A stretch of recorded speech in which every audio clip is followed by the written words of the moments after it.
नमस्कार दोस्तों, श्री गुरुकुलम चैनल में आप सभी का स्वागत है। मैं हूं आचार्य राहुल तिवारी। विवाह बाधा को लेकर एक सरल और अचूक उपाय बताने जा रहा हूं। ध्यान से सुने और चाहें तो नोट भी कर सकते हैं।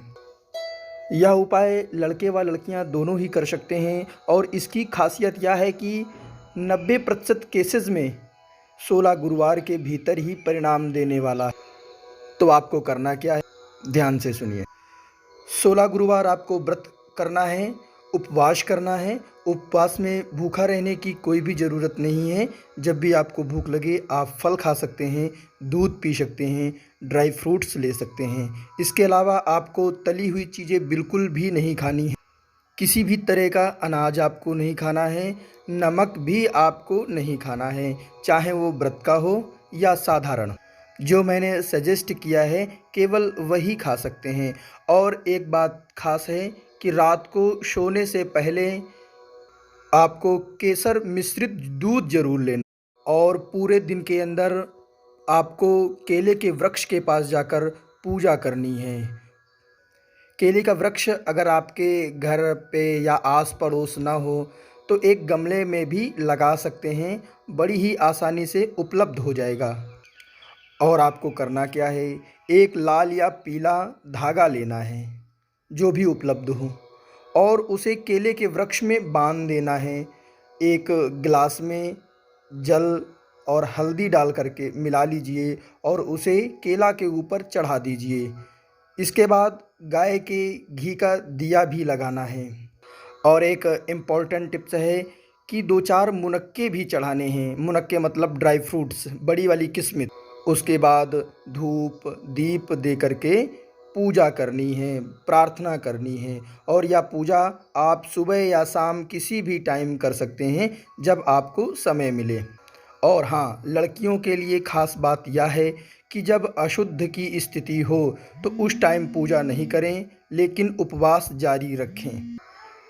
और वह उपवास 16 गुरुवारों के अंतर्गत ही माना जाएगा। इस व्रत का इतना प्रभाव है कि 90% केसेस में ऐसा होता है कि 16 गुरुवार के भीतर ही शादी की बात हो जाती है या रिश्ता तय हो जाता है।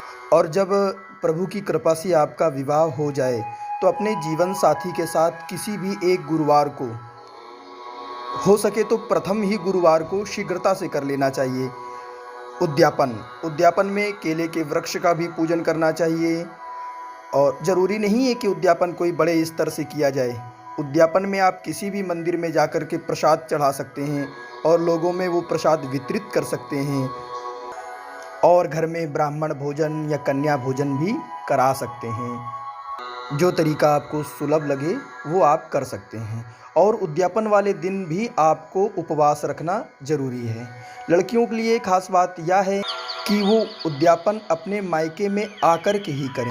और उद्यापन आपको तभी करना है जब आपका विवाह हो जाए। 16 गुरुवारों के अंतर्गत यदि आपकी शादी नहीं हुई तो जब भी आपकी शादी होती है तब आपको यह उद्यापन करना है। और एक दो बातें और हैं जो मैं अपने लोगों से अक्सर सुना करता हूँ। बहुत से लोग कहते हैं कि खासकर कि लड़कियाँ, क्योंकि गुरुवार वाला उपाय लड़कियों को बहुत ज़्यादा बताया जाता है। उनका ये कहना होता है कि मैंने पहले भी ये कई बार किया है, 11 बार 7 बार या 21 बार मैंने व्रत किया हुआ है, मुझे कुछ भी फल नहीं मिला है। तो मैं कहना चाहूँगा कि अक्सर मैंने ऐसा देखा है कि लोग जो भी नियम हैं व्रत के, उन नियमों का पालन नहीं करते हैं। गुरुवार का व्रत बहुत से तरीक़ों से किया जाता है, लेकिन जो तरीका मैंने आपके सामने रखा है उस तरीके से करेंगे तो ज़्यादा बेहतर रहेगा। जो चीज़ें मैंने खाने के लिए बताई हैं वही खाएं और जिस तरीके से पूजन करने की विधि बताई है उसी तरीके से भगवान का पूजन करें, तभी आपको फल मिलेगा। क्योंकि बहुत छोटे छोटे पॉइंट्स हैं इसमें, जैसे केसर वाला दूध मैंने आपको बताया है, इसके अलावा मुनक्का चढ़ाने के लिए आपको मैंने बताया है। ये बहुत ही इम्पोर्टेंट उपाय हैं। तेल वाली चीज़ें बिल्कुल भी नहीं खानी है, ना ही किसी भी तरीके का नमक खाना है। और सात्विक रहते हुए आपको व्रत का पालन करना है, व्रत करना है। तो दोस्तों, ये था विवाह बाधा को दूर करने का बहुत ही सरल उपाय। तो दोस्तों अंत में ये कहना चाहेंगे कि आपको ये वीडियो अगर अच्छी लगी हो तो चैनल को सब्सक्राइब कर लें, बेल बटन पर भी क्लिक करें ताकि वीडियोस के नोटिफिकेशन आपको मिल जाएं। आज के लिए बस इतना ही। नमस्कार, जय माता दी।